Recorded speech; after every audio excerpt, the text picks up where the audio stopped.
जय राधा माधव कुंज बिहारी। जय राधा माधव कुंज बिहारी। गोपी जन वल्लभ गिरिवरधारी।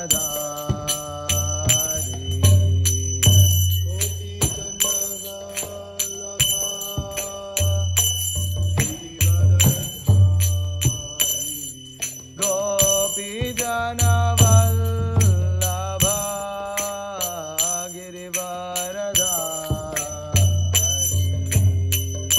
गोपी जन वल्लभ हरे कृष्णा। गिरिवरधारी। यशोदानंदन व्रज जनरंजना। व्रज जनरंजना। यशोदानंदन व्रज जनरंजना।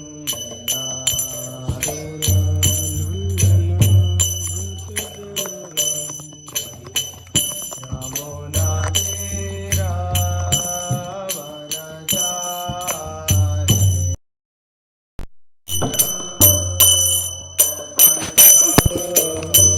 यमुना तीरा वनचारी।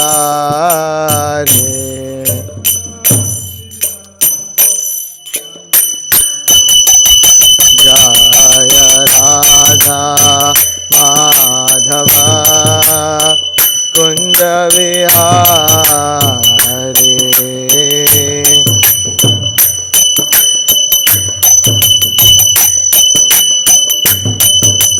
जय राधा माधव कुंज बिहारी।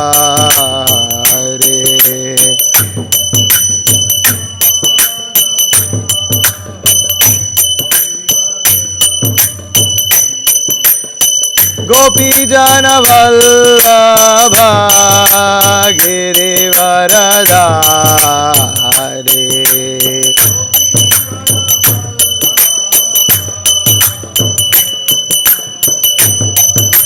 गोपी जन वल्लभ गिरिवरधारी।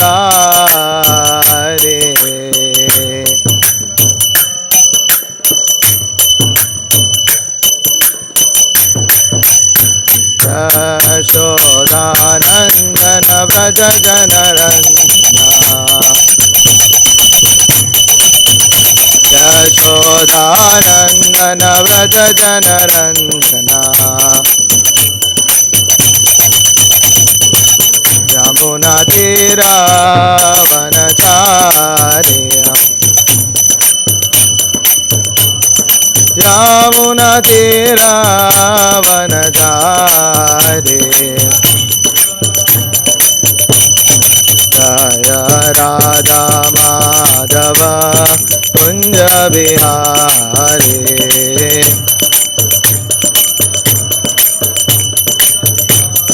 जय Radha Madhav Kunj Bihari.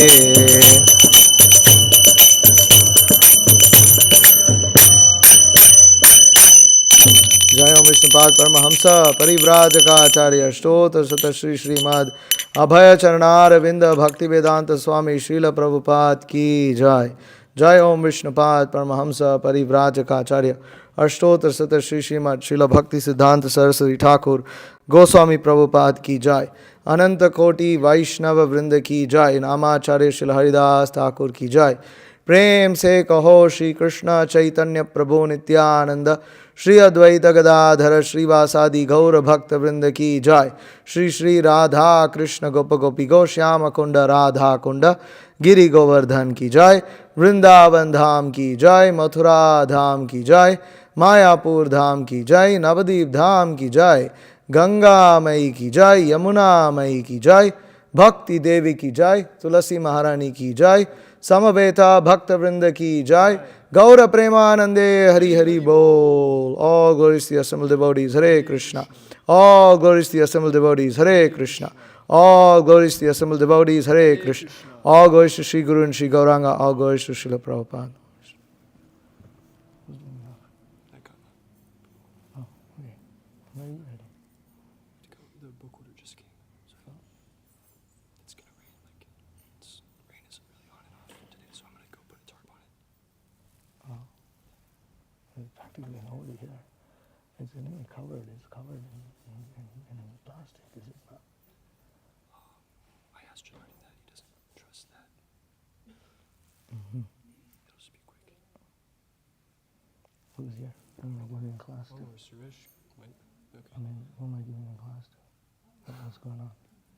Okay. I mean, what do you want me to do? I'll stay. I don't know where Suresh went.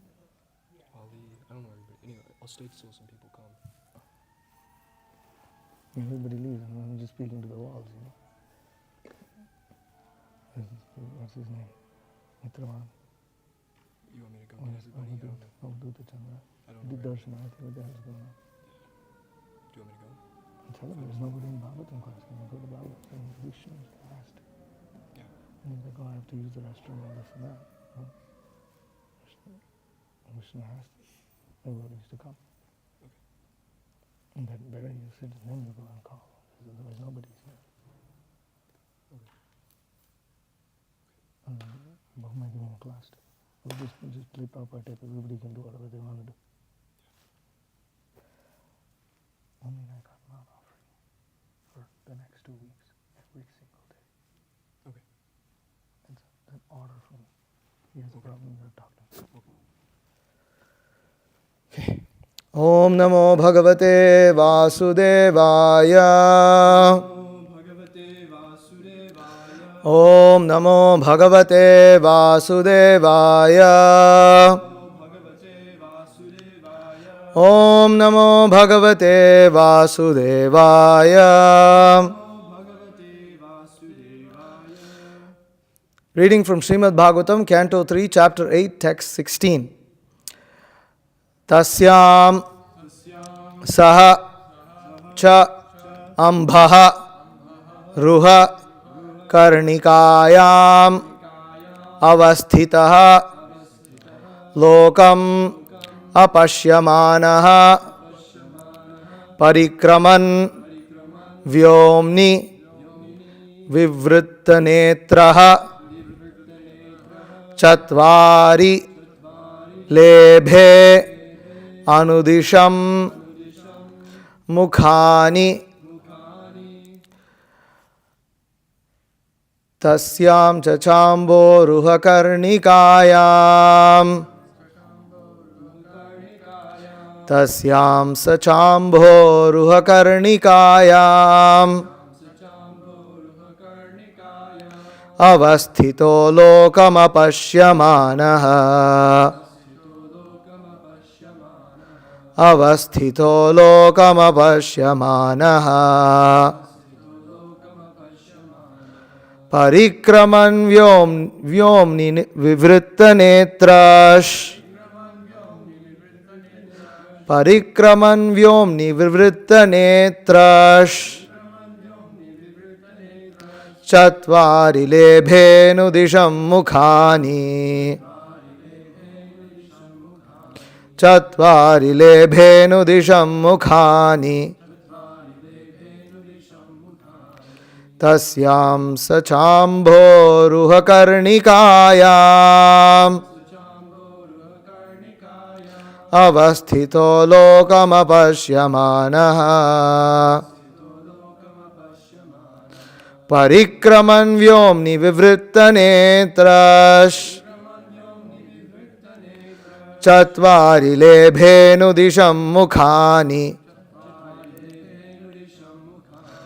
tasyam sachambho ruhakarnikayam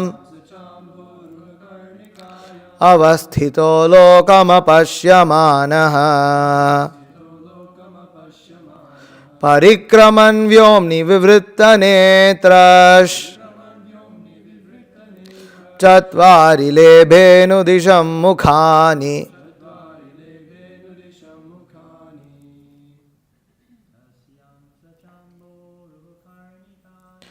तस्यां सचाम्भोरुहकर्णिकायाम् अवस्थितो लोकमपश्यमानः परिक्रमन् व्योम्नि विवृत्तनेत्रश् चत्वारि लेभेनुदिशं मुखानि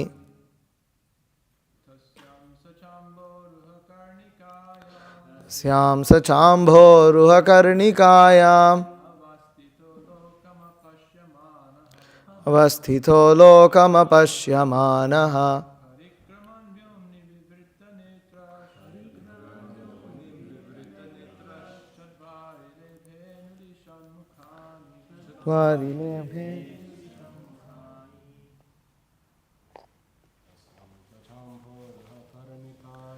तस्यां सचाम्भोरुहकर्णिकायाम् स्थितो लोकमपश्यमानः परिक्रमन् व्योम्नि विवृत्तनेत्रश् चत्वारि लेभेनुदिशं मुखानि तस्याम् in that saha brahma cha and ambha water ruhakarnikayam. How do you pronounce this? Whirl of the lotus. Avasthitaha, being situated. Lokam, the world. Apashyamanaha, without being able to see. Parikraman, circumambulating. Vyomni, in space. Vivritta netraha, while moving the eyes. Chatvari, 4. Lebhe, achieved. Anudisham, in terms of direction. Mukhani, heads. Translation by His Divine Grace A.C. Bhaktivedanta Swami Srila Prabhupada. Brahma, born out of the lotus flower, could not see the world, although he was situated in the whirl. Is that right? Pronouncing? Okay, whirl. He therefore circumambulated all of space, and while moving his eyes in all directions, he achieved 4 heads in terms of the 4 directions. Tasmad yuganta swasana vaghurna jalormi chakrat salilad virudham upashrita kanjamu uloka tattvam natmanamadha vidadadi devaha. Lord Brahma, situated in that lotus, could not perfectly understand the creation, the lotus, or himself. At the end of the millennium, the air of devastation began to move the water and the lotus in great circular waves. Purport. Lord Brahma was perplexed about his creation, the lotus and the world, even though he tried to understand them for 1 millennium, which is beyond calculation in the solar years of human beings. No one, therefore, can know the mystery of the creation and cosmic manifestation simply by mental speculation. The human being is so limited in his capacity that without the help of the Supreme, he can hardly understand the mystery of the will of the Lord in terms of creation, continuance, and destruction.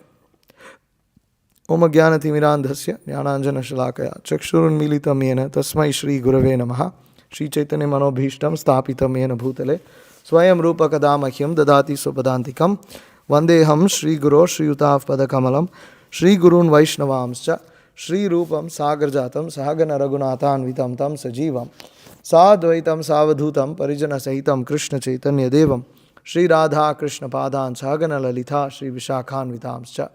He Krishna Karuna Sindho Dina Bandho Jagatpate Gopesha Gopika Kanta Radha Kanta Namostate Tapta Kanchana Gaurangi Radhe Vrindavaneshwari Vrishabhanu Sute Devi Pranamami Hari Priye Vancha Kalpatrubhyascha Kripa Sindhubhyevacha Patitanam Pavanebhyo Vaishnavebhyo Namo Namaha.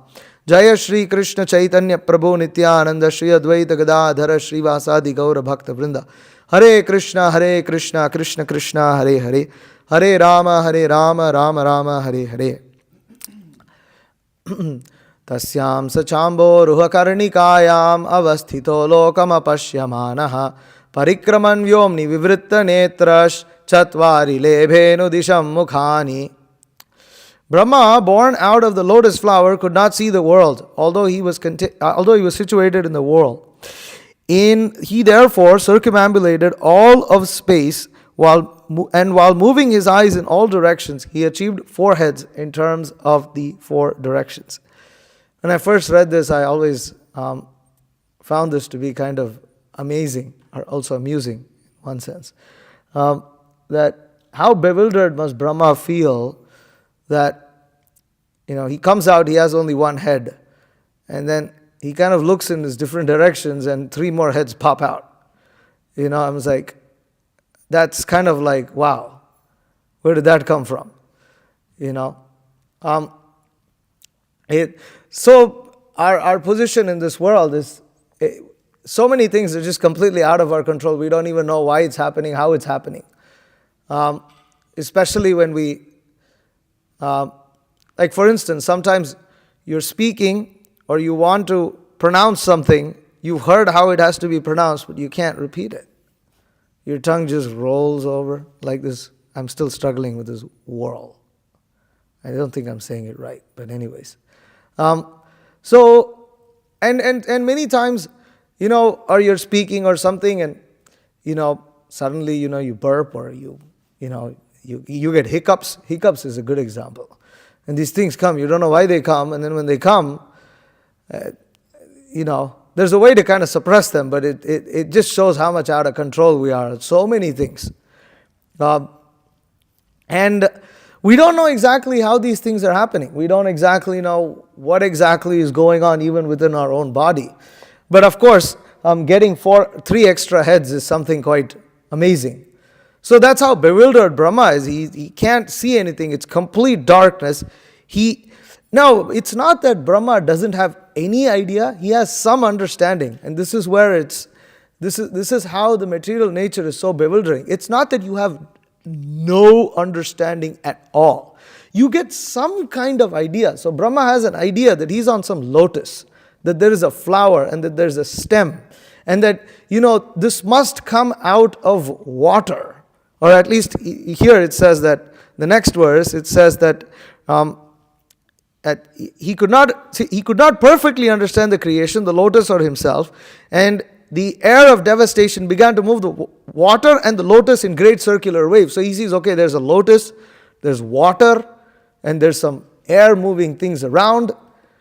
And then he thinks, okay, if I go down to the stem, I keep going, I should find where the source is. The following verses will say that. He keeps going, he can't find the source. He comes close to the source, but he can't find the source. The source is Vishnu himself. So, this is how bewildering the creation of the material world is. That the Supreme Lord has created this world in such a way that we can understand something, but we can't understand everything.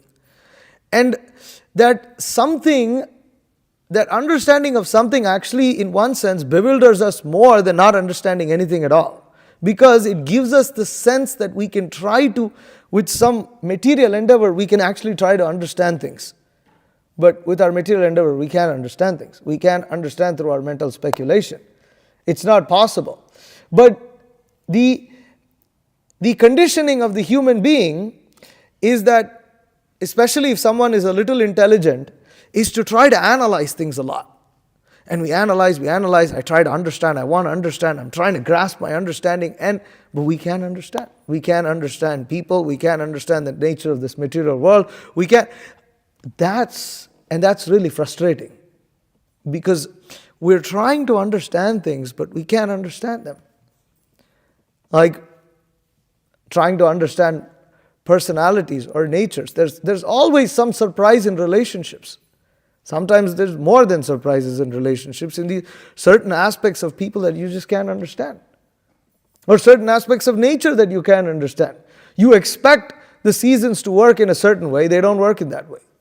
They work in a completely different way. It was like, for instance, you think like, okay, you've lived in a place for for some time, and those who are gardening, Avadhuta Chandra Prabhu, and just like last year, we didn't really have spring. This year we have spring. Last year we didn't have spring. Cold, cold, cold. 1 week of something seemed like something changing, and then bam, it was like hot.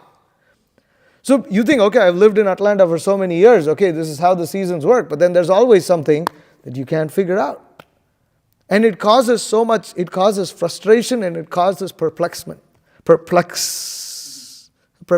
that's right. It causes perplexity. So we become confused. We don't know what to do. Or even with our own future, or just with the day. You just plan a day in some way, and then the day doesn't go that way. It doesn't go that way because of so many reasons. The 3 reasons that are given in Shastra are Adhyatmika, Adi Bhaudika, Adi Daivika, Kleshas. You get different types of disturbances that from your own body, from other living entities, and from the demigods. And these things throw our life off, our schedule off, or so many things. So, but at the same time, why the bewilderment comes, it's not that we don't have any control. It's not that we can't plan. It's not that we make a schedule, we can't follow absolutely anything. You follow something, and it gives the idea that I can actually, I got this in control. And then we feel good for some time, only to get spun out of sync. And it's hard. And therefore, actually, sometimes, it's amazing to find some people who have very regulated lives. It's just amazing. It's like, wow, how did they actually get that? It's tough. And one of the keys to having a regulated life is to have good health. Because you don't have good health, it's hard to get good health. It's like, you try to do so many things and you don't know what's going on.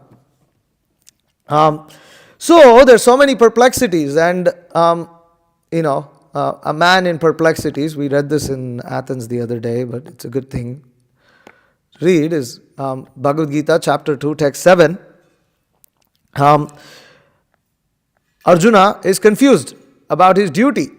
So he says, I'm confused about my duty, and I've lost all composure because of miserly weakness. In this condition, I'm asking you to tell me for certain what is best for me. Now I am your disciple and a soul surrendered unto you. Please instruct me. So Prabhupada says, by nature's own way, the complete system of material activities is a source of perplexity for everyone. In every step, there is perplexity. Therefore, it behooves one to approach a bona fide spiritual master who can give one proper guidance for executing the purpose of life. So there's so many perplexities. As Prabhupada writes here, nature's own way, the complete system of material activities is a source of perplexity for everyone. And how do you clear that perplexity? You approach the spiritual master. The spiritual master is meant to solve this perplexity. And therefore, you have Vedic literatures advise one to approach a bona fide spiritual master to get free from the perplexities of life. They are like a forest fire that somehow blazes without being set by anyone. Then Prabhupada says, who is the man in material perplexities? It is he who does not understand the problems of life. So, it isn't enough if we just want to know what we want to do. Everybody in the material world is thinking they know what they want to do. They all have something they want to do. They all have some goals, some things, they put goals every new year, they have some goal, this, that. Every day they have, today I'm going to get this done, whatever. Somebody who's not completely useless, has relatively some level of vigor in life, has plans. He has what he wants to do. But that's not enough to get out of perplexities. One does need to understand what are the problems of life. One who doesn't understand the problems of life or recognize those problems, he cannot come out of perplexities because he's constantly trying to understand things. But what he fails to understand, he thinks he's understanding, but what he fails to understand is why things don't go according to plan. Which means one has to consider why are there miseries in life.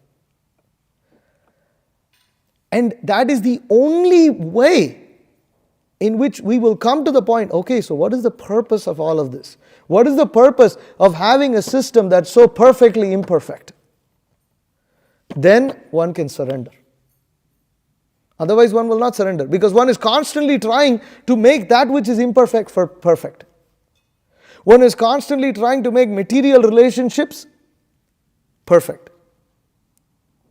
We are in the material world, even though our relationships with even devotees are spiritual, until we're actually completely free of material desires, there is a tinge of material contamination there. And to the extent that tinge is there, to that extent there will be imperfections, and those imperfections will be a source of perplexity. Because we are constantly trying to make those imperfections into perfections. It won't happen. But how do you come out of this situation? You accept the imperfections. Arjuna is doing exactly that. He is recognizing his imperfection. He's saying that, he says that karpanya dosho bahata swabhava. So if you see the word to word, he says karpanya, because of miserliness, dosha doesn't mean, dosha actually means a fault. So Arjuna recognizes there is some fault here. There is some problem.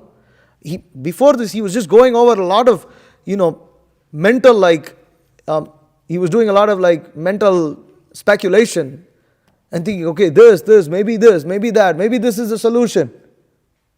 He's not able to accept what Krishna is saying. Just get up and fight. Then he recognizes there's some problem here. And he recognizes that weakness. And so he's saying, therefore I am bewildered. Sammuda chetaha, I am bewildered within my heart. And that recognition of being bewildered is required to come out of a situation of perplexity. So going back to today's verse, Lord Brahma was perplexed about the creation, even though he tried to understand them for 1 millennium. Brahma, his entire body is made of intelligence. His entire body. So you can understand how difficult it is. In general, it's difficult for someone who's intelligent to just accept things as they are. He has to analyze it. He has to figure it out. And the truth is, the more he tries to force understanding of that which is actually beyond his understanding, the more perplexed he will become, the more miserable he will be. And that's also where sometimes even us, we have anarthas or something, and we make mistakes. But if instead of understanding how to fix those mistakes, just surrender, approach those who can guide us, devotees, Vaishnavas, and spiritual master who can guide us in fixing this. Instead, we go over this whole mental thing, and then we go into depression because of that. Why am I like this? I'm so useless. And then you just go into this thamogun, mental trip, and it looks like you're just trying to analyze a lot of things, but it's just so miserable. It just makes one so depressed. And then everybody sees the depression. It's first we make a mistake. Then we think, how could I have made that mistake? And then we think, how can I be so dumb to get hung over a mistake how could I be so dumb to get hung up on why I made a mistake because I made the mistake? And then this cycle just keeps going on, and it's so dumb. And then I'm so embarrassed that I can't get over this. First I'm embarrassed that it happened. Then I'm embarrassed that I can't get over that something happened. And then until you actually snap out of it, there's no end to it. And that's where association helps. Because a good slap from someone will help us. And okay. It can be a slap of words also. Okay, are you done with your mental crap? Are you done being depressed? It's a fact. At least it happens to me.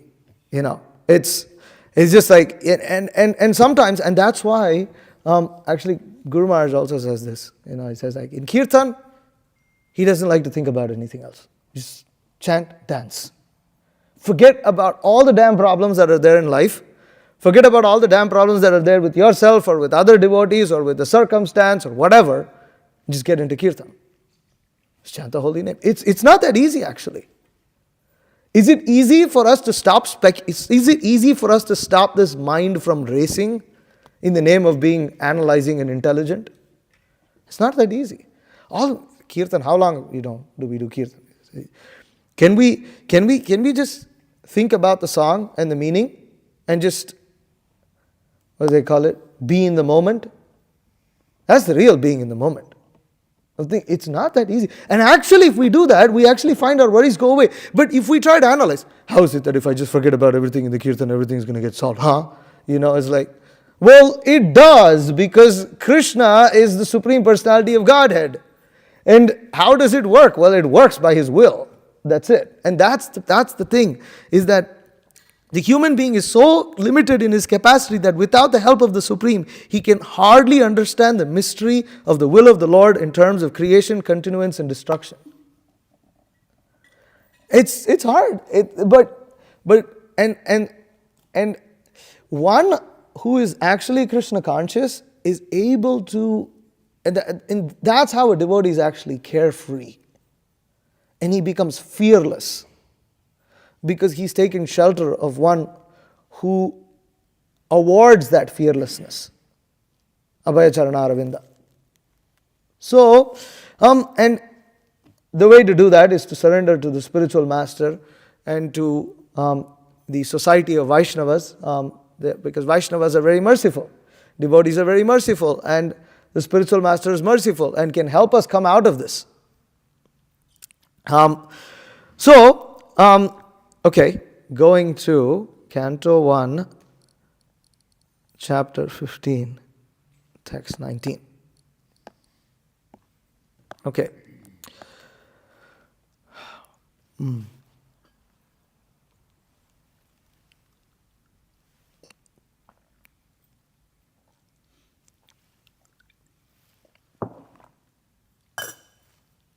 So this is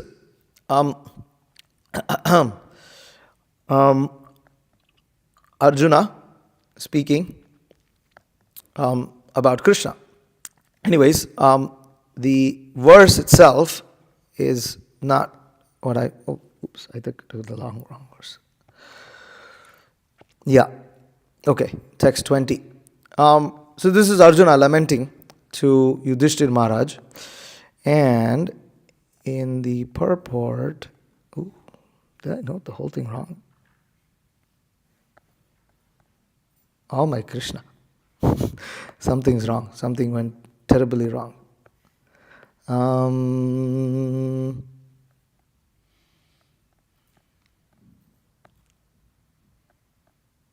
Okay, I'm going to have to do the search again.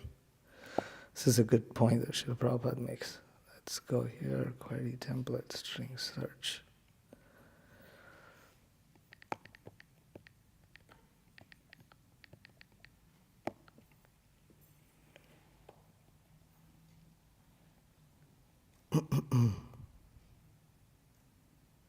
Yes. Oh, it was 1:8. Okay. Anyways, something was terribly wrong the way I noted something. It's 1:8:47. Too tiny. 1:8:47. Okay. This is Yudhishthir Maharaj being overwhelmed by the death of his friends, and being deluded by affection, he begins to speak. So Prabhupada writes in this purport that King Yudhishthir, although he was not expected to become aggrieved like a common man, became deluded by worldly affection by the will of the Lord, just as Arjuna was apparently deluded. A man who who sees, knows well that the living entity is neither the body nor the mind, but is transcendental to the material conception of life. The common man thinks of violence and non-violence in terms of the body, but that is a kind of delusion. Everyone is duty bound according to one's occupational duties. So, the common man thinks of violence and non-violence in terms of the body, and this is a cause of delusion. And Yudhishthira Maharaj was apparently put into this situation by the will of the Lord. And the devotee who is fortunate, he is also put in a helpless condition by the will of the Lord. This is what you also find in the story of the Avanti Brahmana. The Avanti Brahmana is actually really like a crazy story in the Bhagavatam. The Avanti Brahmana is this wealthy Brahmana who's very miserly and doesn't like even worship perform the regular rituals that a Brahmana is supposed to perform. So ultimately he gets cursed by the demigods. And he loses everything. He loses his family, everything.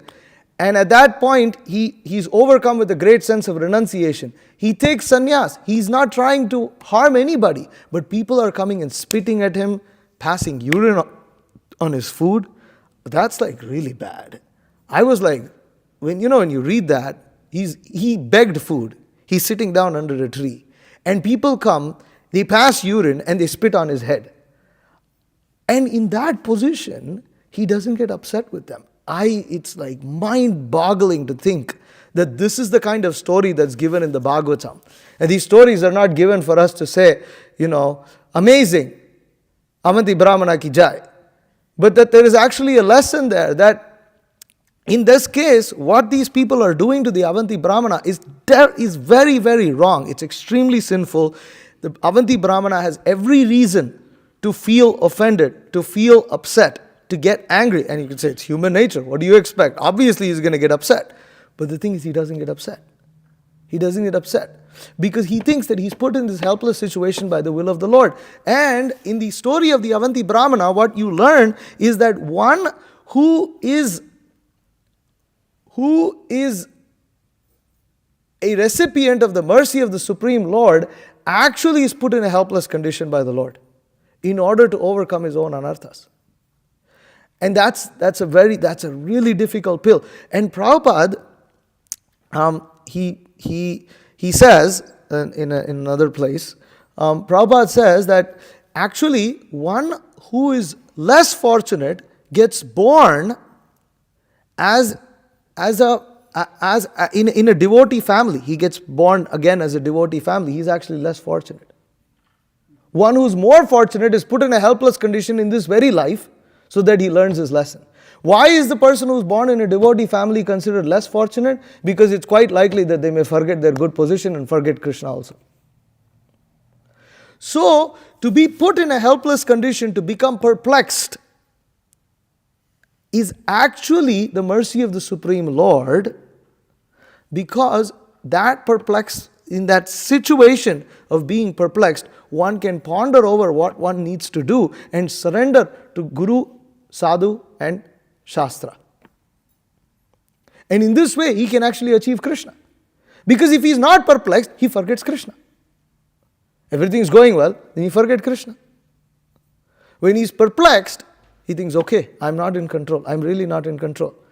Now, once one overcomes that situation, then one doesn't become perplexed. At least not in terms of one's sense enjoyment.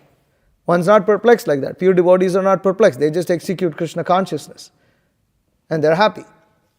There is another kind of perplexity that arises. And that perplexity is the perplexity that pure devotees face. So, a good example of this is Srila Bhaktisiddhanta Saraswati Thakur. Srila Bhaktisiddhanta Saraswati Thakur knew the will of Bhaktivinoda Thakur in wanting to spread Krishna consciousness. But yet, due to great humility, he feels unqualified to execute the mission. And he feels completely hopeless.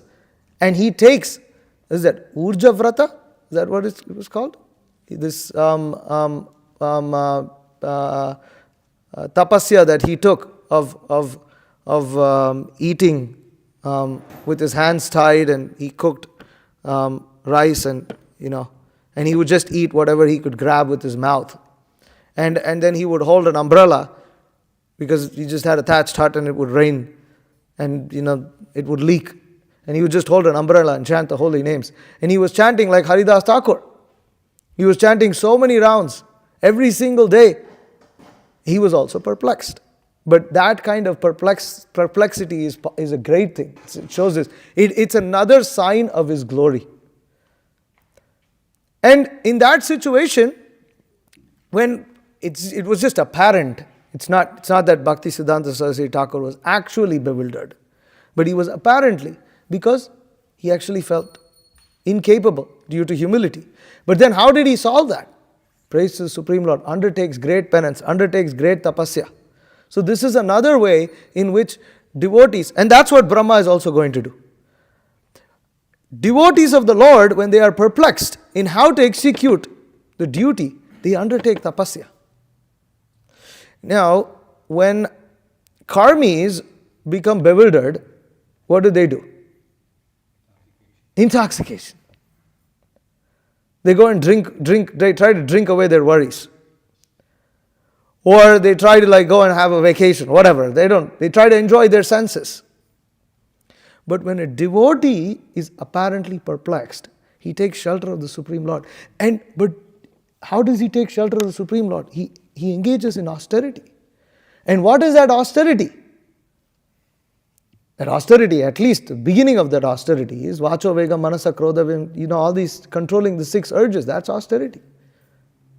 Following the instruction. One doesn't know that at least one doesn't try to get angry, upset, or yield to the urges, because that's the natural tendency that happens, is that when we become perplexed, we become depressed. When we become depressed, what do we want to do? We want to give in to the urges. We want to give in to the urges of the mind. We want to give in to the urges of the belly. We want to give in to the urges of anger. And then we lash out at people because we're perplexed. But that's not how that perplexity can be solved. Brahma can get as angry as he wants. What's the use? He's alone. And it's bewildering. Why would the Supreme Lord do that? It in one sense, it kind of looks a little cruel. So you create someone and he's born. He's born total darkness. He doesn't know what is going on. And he's just left there. And he's pondering until he comes to the point of actually surrendering. He doesn't hear the instruction, tapa, perform penance. He doesn't hear it as soon as he's born. The moment he gives up and he realizes, I have to surrender to the Supreme, Brahma is pious enough to understand that. That's another difference. That those who are pious, they naturally take shelter of Guru, Sadhu and Shastra. Those who are impious, they take shelter of their own strength. They take shelter of friends, relatives. They take shelter of infallible soldiers. Prabhupada uses this word. They take shelter of the fallible soldiers, not the infallible. So they take shelter of everything fallible. And they try to come out of their bewilderment. They cannot come out of that bewilderment. So, and there's another interesting point that Srila Prabhupada makes. This is also in the first canto. This is the last point in trying to understand the will of the Lord. In this purport, Canto 1, Chapter 11, Text 34, Srila Prabhupada writes that, look here, it's very nice. The unwanted administrators, puffed up by false power and military strength, thus become engaged in fighting amongst themselves over ideological conflicts and so exhaust themselves of all power. The history of the world reflects this factual will of the Lord, and it will continue to be enacted until all the living entities are attached to the service of the Lord. So another way in one can understand the will of the Lord is by studying history. Is by studying the history of how the material universe functions studying the history of great devotees of the Lord, which is said through the Puranas, and studying also looking at examples of devotees around oneself also, to understand in the life of devotee, okay, how did this happen? How did these devotees go through what they went through? What happened? How did this particular person achieve success in his Krishna consciousness? How did this particular devotee come out of this difficult situation that he was in? Or how did such a great devotee become subject to bewilderment? Those who are less intelligent, they don't want to analyze these things because they think it's controversial. Therefore, Chaitanya Charitamrita says, what is that? Siddhanta baliya chite na kara alash. Iha hoite Krishna lage sudirda manas. That one cannot develop firm faith if one is very afraid to understand or analyze things that might be controversial. You might think, who the hell am I to understand, to analyze one particular devotee's life or something? But if you don't, you cannot understand it in the current context. Otherwise, why in the Bhagavatam so many stories are described of people who we don't even know? Why is this not an offense? Why is it not an offense to read how Kashyapa and Diti fell victim to sex desire and begot asuras? Isn't that someone's private sex life? What do you got to do with that?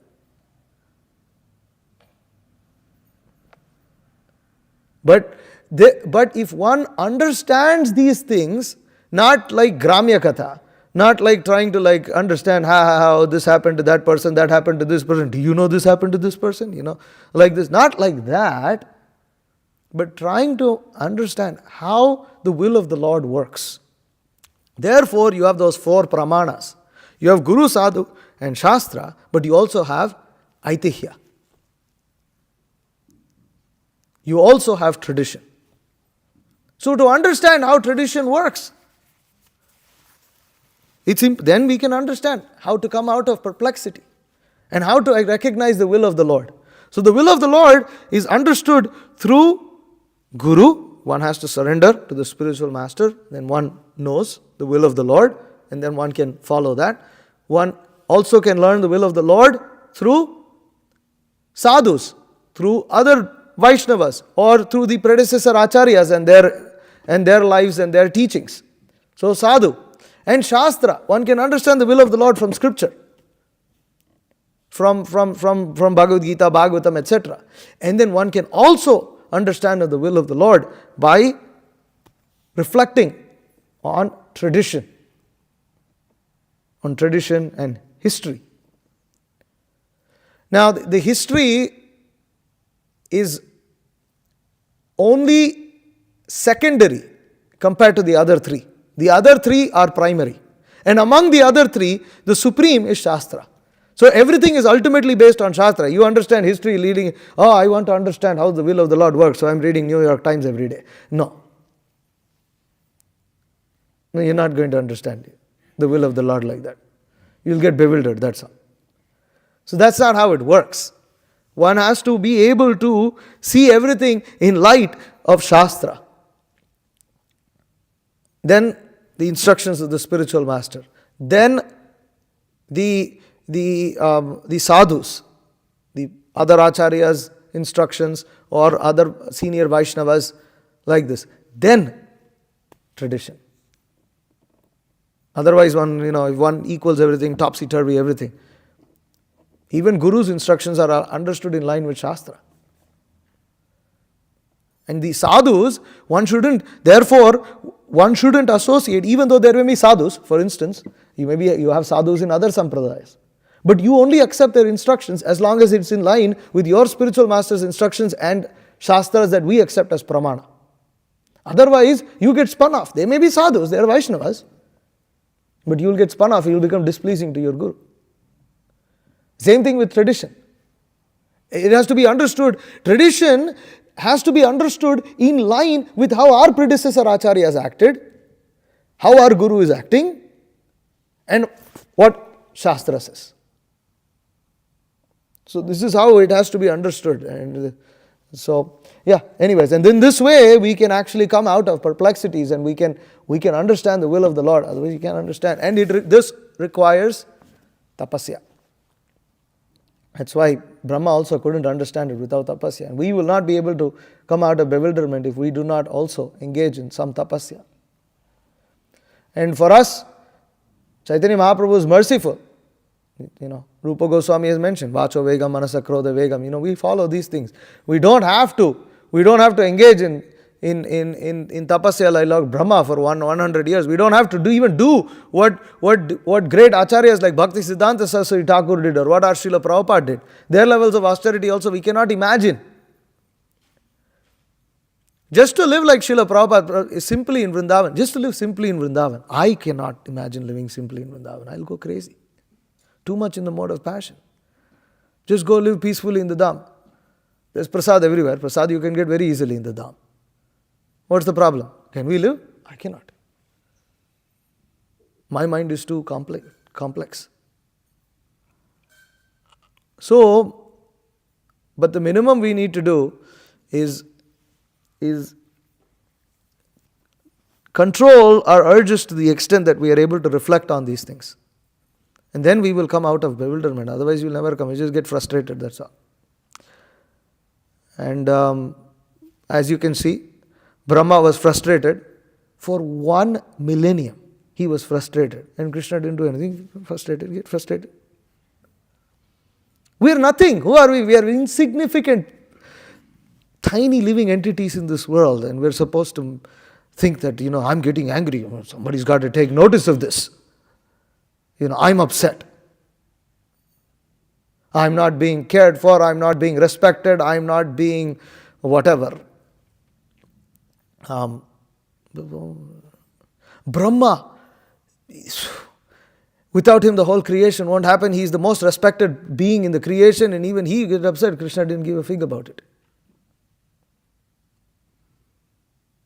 So, yeah. All right. So I'll stop here. Any questions or comments? Yes.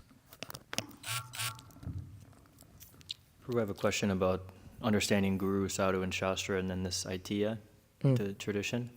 I was reading in Mothers and Masters about how, there was this letter that Srila Prabhupada had written saying how he's allowing the boys and girls in America to mix together because it's, hard to stop such a thing. And then your Guru Maharaj was writing about how some of the women in the Krishna consciousness movement kind of took this instruction of the Guru and kind of pushed themselves forward into leadership positions, but then they're casting away many, many generations of tradition.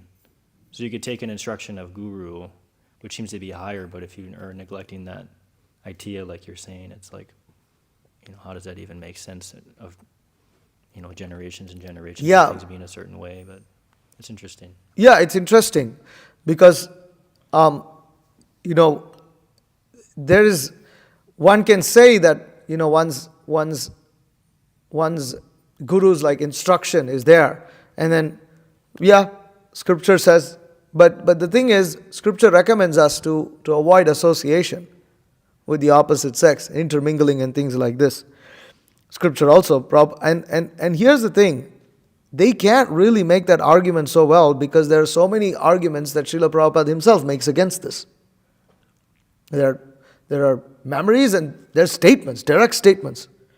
Srila Prabhupada, he didn't want Indira Gandhi to be the queen. He wanted her son to become the king of India. And this is Prabhupada proposing all these things. And this is after he started the Krishna consciousness movement. It's not like before something. Indira Gandhi was alive when Prabhupada was already preaching to the Westerners. So it has to be seen, and that's the thing. When one selectively chooses the Guru's instructions, one will start finding contradictions between what the Guru said, what tradition says, what Shastra says, what the previous Acharyas have said. Then there's all kinds of contradictions that you're going to deal with. And the perplexities don't end. So that it requires a level of sincerity to be able to ponder over these things. It requires a level of sincerity because we have to actually be done with with trying to force this material world and the laws of material nature to conform to our ideas of how things should be. Just like Brahma, he thinks, if I go down this stem, there must be the source. But it doesn't matter. Even if he tries and he goes down, he can't. All he gets is he gets himself wet. That's also said his head got wet with the water. So he got wet, that's all. He couldn't find the source. The source is there, but it doesn't work the way Brahma thinks it should work. So we also think that, it must work this way. Why is it not working this way? And that's because we are attached to the way we think things have to function, and it doesn't matter if we think that things have to function in a certain way. But when we feel like that, we start to really pick and choose stuff in Shastra and what the Guru says. And then, that colored vision becomes really hard to remove. Because then one starts to associate with those who have those colored vision, and then it turns into an echo chamber, and it's kind of lost. But then one has more or less forgotten the purpose of Krishna consciousness. It's just then when other statements of the Guru are come, they just straight up ignore it. Whereas one who is sincere, even if he's got the right thing, when there's a contradicting statement, he starts to ponder over it. He's like, wait, Prabhupada said that. How do we understand this? How is this going to apply to tradition? How is this possible? He ponders over it. But you see the other party, they won't even ponder over it. They'll just say, Prabhupada just said that because his disciples were, they were all neophytes. And Prabhupada had to just say it, just was saying it, that's it. They'll literally just write it off. But those who are sincere won't write off any of the instructions of the spiritual master. They won't just write it off. They'll go to great length to try to analyze and explain and compare and contrast. But the other party won't even do that. It's like in the same book, there's Mothers and Masters. How many quotes of Srila Prabhupada are in there? There's some number, I think 250. Maharaj writes this in the preface or something to it. So it's like some 250 something, maybe 500, I don't know. And so, what I'm saying, at least come up with something half as equal with quotes. You don't do. You put out a 15-page paper with stuff that's from all questionable sources, and with like here and there some quotes from Prabhupada, and that's it. That's all you got. Whereas here's it, 250. How are you going to explain away 250 plus quotes of your spiritual master? It's all picking and choosing? That's a lot of picking and choosing. So why don't you pick and choose and show this is something else? They can't. So you'll see, actually, it's funny because the other ones they're the ones who are supposed to prove something because they want to change something, but they won't. But those who are trying to, how do we understand these statements of Prabhupada and like this? And they take great length, write big papers on these things. Well, that shows they're sincere.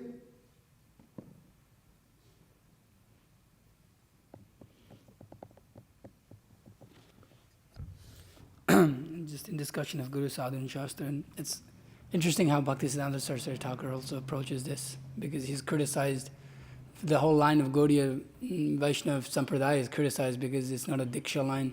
Pretty much the only Diksha line that's there is between Bhaktisiddhanta Saraswati Thakur and Gaur Kishore Das Babaji. And even then there's like so much criticism within that. Where did he give you? Where's your mala? Where's what brahmantra did he have? Right. He's not a sannyasi. How the hell did he take sannyas? And then even before that, Bhakti Vinod Thakur's line, the Bipin Bihari, it's a whole different, it takes with, and then even before that, it's all like Shiksha.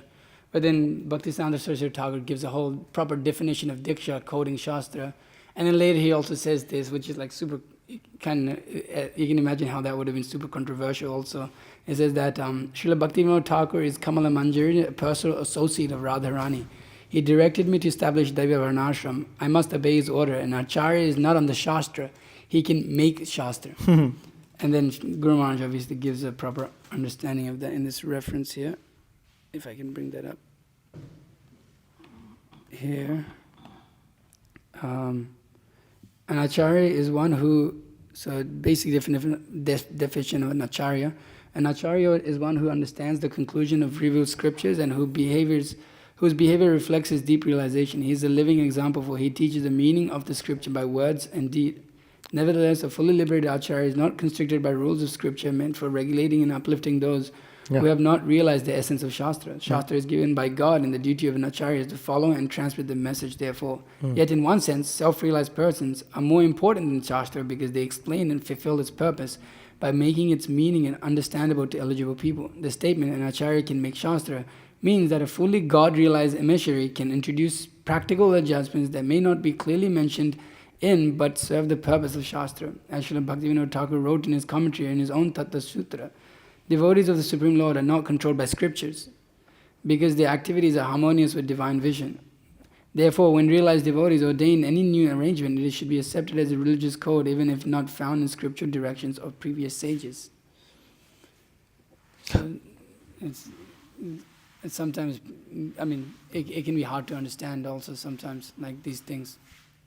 So it's like how it requires different sadhus to help us understand Yeah. What Srila Prabhupada introduced in certain things. Yeah, it is. But therefore, all four are given. If you can understand through just one, then why do you have all four? You do have all four. You do have to consider all four. Okay, yes. I have two questions. Question is a small question. In the verse 2:7, you mentioned the word dosha, which means fault. And normally when we think of dosha, we think of like the three doshas, Yeah. bodily constitution. Is there some connection, fault, in... Yeah, it's the same thing. Dosha can refer to nature, but dosha is also seen as a fault. One of the other synonyms of dosha is fault. So like the three doshas of the body, they're like faults. Yeah, like they are. impurities, They are. They're the cause of all suffering in the body. Neither of them are perfect. So, Okay. if you have too much pitta, it's a problem, too much vata, but exactly it has to be balanced. But it can never actually be perfectly balanced. So something goes... My other question was, you're mentioning how our Guru Maharaj says when he's in kirtan, he just like forgets about everything and just like is absorbed in the kirtan. And I was just wondering, so like it may seem like externally we may have so many services, like so many cleans to do, cooking, so many like things to do in the material world, in the realm of devotional service. But then like the essence of Krishna consciousness is hearing and chanting and associating with the devotees. And at the same time, like we may have bad relationships with devotees, we may make offenses, but like in essence, we're all servants of Krishna, we're all parts and parcels of Krishna. That's like the reality of the situation, is like all this. Anyways, one may feel that all this other stuff is external, whereas like the hearing and chanting is internal. So what's the proper understanding? I'm not really getting the question. Maybe it's like... I think he's saying, so it's like, so we have How is hearing and chanting... I'm not seeing connection. Maybe I'm just... Yeah, I think it's main thing he's asking is like we have our service and then we have our hearing chanting. So if, for example, it's kind of, for people, it's like sitting down and hearing is almost, for us, it's like, well, what am I actually doing? People you can have that thought, like, do some practical service. So sometimes it's like there's so much to do and your mind is absorbed, oh, I have to get this done. And then, but when we're thinking, well, sitting down and chanting is more of an internal thing, and that's yeah. Is that what you're trying to say? Like No, I mean, Sevanam is one of the nine forms of devotional service, so it's not it's by no means external. That's all stupid people who say that, only hearing and chanting is internal. Well, what about the other 9 processes? What about Pada Sevanam? What about Archanam? What about Vandanam? Oh, no chanting prayers, just chant Hare Krishna. Why you not chant prayers? This Vandanam is there. You can chant some prayers to Krishna. You can chant. The Mukunda Mala Stotra is there, different prayers are there. Why are these prayers there? Because Vandanam is there. And so you have that. Atma Nivedanam also is practical action. The Sakyam, friendship. Dasyam, servitude, serve. So this idea actually comes from a misconception. Now, what does it then mean? That, when you chant, just chant. It means that we have a tendency that this can happen either when we are chanting or when we are doing service, is to think that kartaham iti manyate, that I am the doer and by my actions, by my endeavor, I am going to achieve this. And when I am not able to achieve it, the conditioned nature is to endeavor harder. But that flows into prayash, over endeavor. An over endeavor for a devotee is when he's working so hard that in the name of doing service that he is not able to chant his rounds, he is not able to take, proper rest for his body, he's like, and this is over endeavor. And same thing, somebody thinks, I'm chanting, I'm chanting and I'm and to the extent that they don't want to do service. Then also they've got a completely wrong idea. They still think that they are doing something. We're not the doers. We are only meant to, when it says we're not the doers, it means that we don't effect the cause. We are meant to act as instruments for Krishna's pleasure. And so, we've been recommended that we chant certain number of rounds. So we chant those rounds. And then there's so much service to do. So we do the service. But we've been recommended to do both. So when one takes over the other, then you understand that there's a problem. Then all this like internal, external, all this kind. But it's all, Guru wants us to do everything. Guru wants us to chant good rounds. He also wants us to do a lot of service. He also wants us to think about that services. But still, especially, it's not like if you thought about the service, the thing comes, even you'll see Guru Maharaj also. Sometimes he's thinking, he makes a note of it. It's not like thinking about the service is completely like sinful when you're chanting rounds or something like that. But the point is that there is a point where that thinking becomes overthinking. And we kind of just lose it. We don't, we become caught up in this mental trip.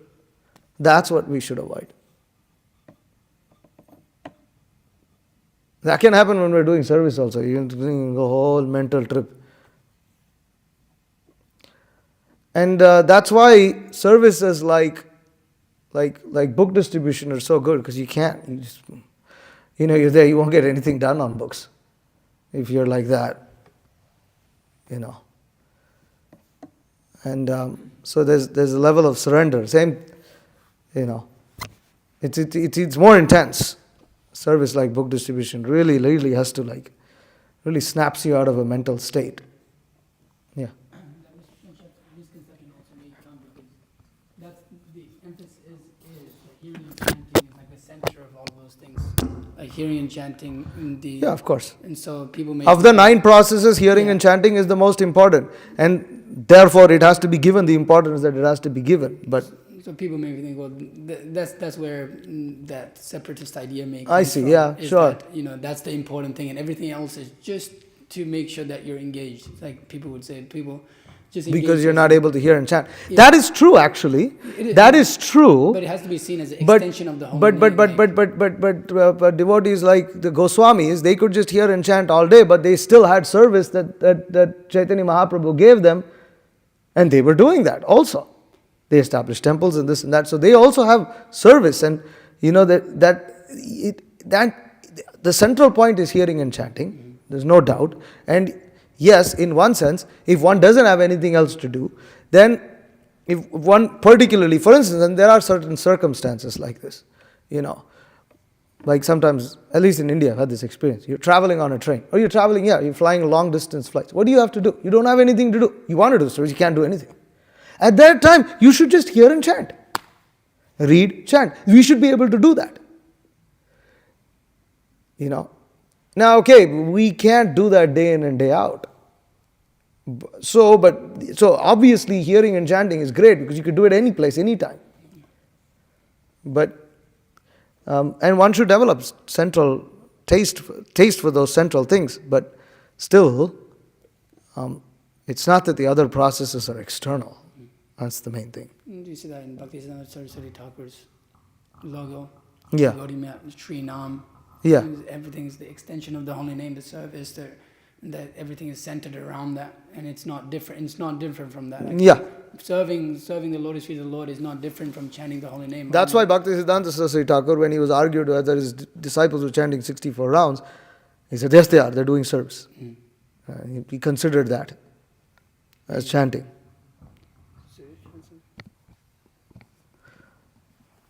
I don't know, Mataji's. I had one. I Yeah. couldn't remember. There's this. I think that lecture is 16 or 64 rounds. Do you remember those two lectures? He says something like Bhakti. Guru Maharaj's lectures. Guru Maharaj's lectures. Mm-hmm. You don't remember? Okay.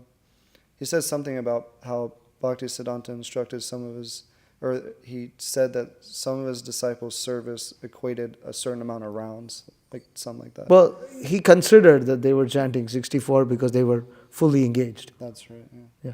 Then also like when we're chanting, there's like the 10 offenses, and one of them being to consider spiritual master ordinary. Yeah. And so to take if the spiritual master or his representatives are guiding you to perform service, then if you're neglecting that and chanting, then you're actually committing some offense. So you have Yeah, it's a good point. Mhm. Yeah. Okay, Mataji's, anything? Yes.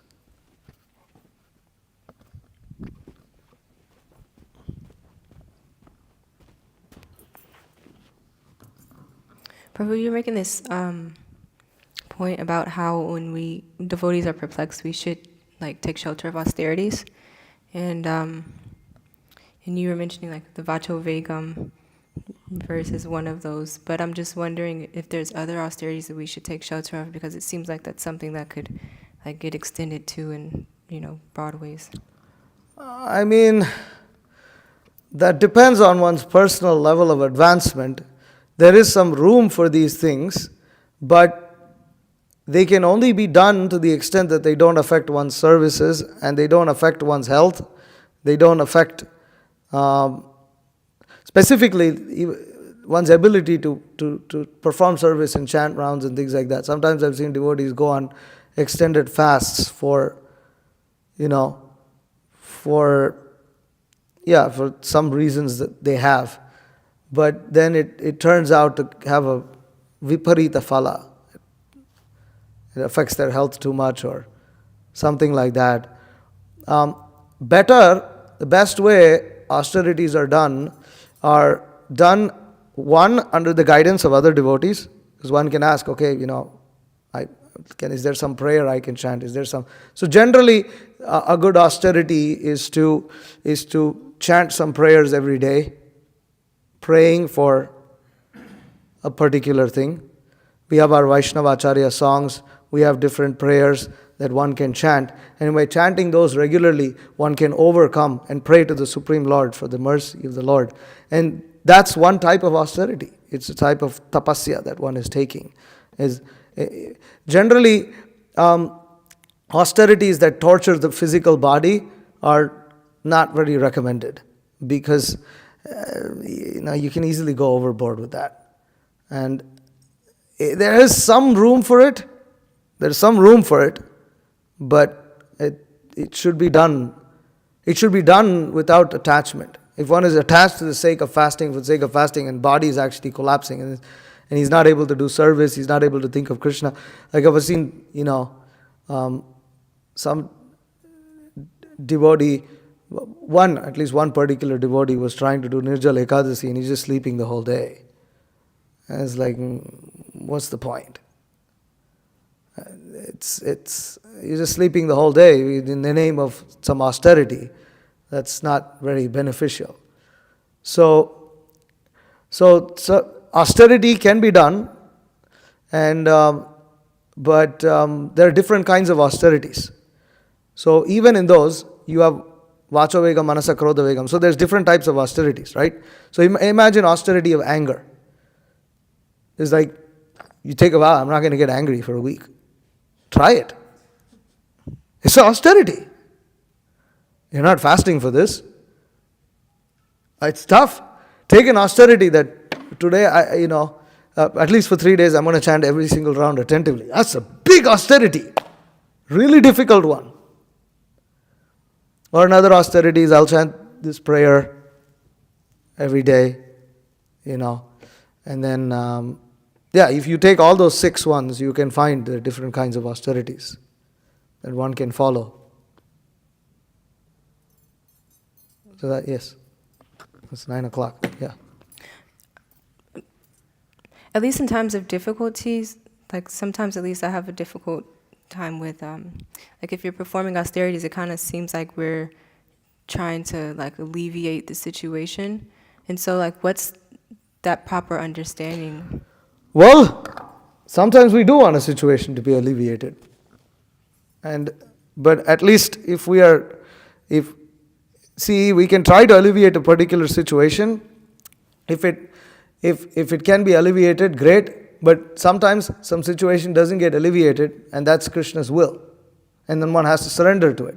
But sometimes one can try to alleviate the situation with the hope that it will make one's life easier to practice Krishna consciousness, to make things more favorable to Krishna, to practicing Krishna consciousness. One can try, but ultimately Krishna is in control. So, yeah, there's nothing wrong in trying as long as it's done with the intention of pure devotional service. That's the main thing, that it has to be done for the purpose of practicing pure devotional service. But in some cases, even though it might think like to us that something is favorable and something needs to happen, it might not happen because Krishna is determined it's not good for us. That's when we have to surrender. Okay, thank you very much. Hare Krishna. Srimad Bhagavatam ki jai, Srila Prabhupada ki jai. Vancha kalpatarubhyascha kripa sindhubhyo vacha patitanam pavanebhyo vaishnavebhyo namo namaha.